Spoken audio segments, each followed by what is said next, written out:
بعد از نجات بنی اسرائیل از فرعون، حضرت موسی علیه السلام به فرمان خدا 40 شب به کوه طور رفت و برادرش هارون را جانشین خود کرد.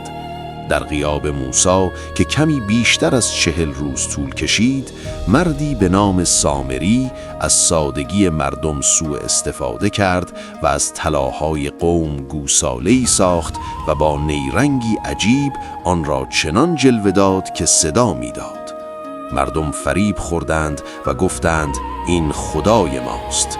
هارون هشدار داد اما گوش نکردند و او را تهدید به مرگ کردند.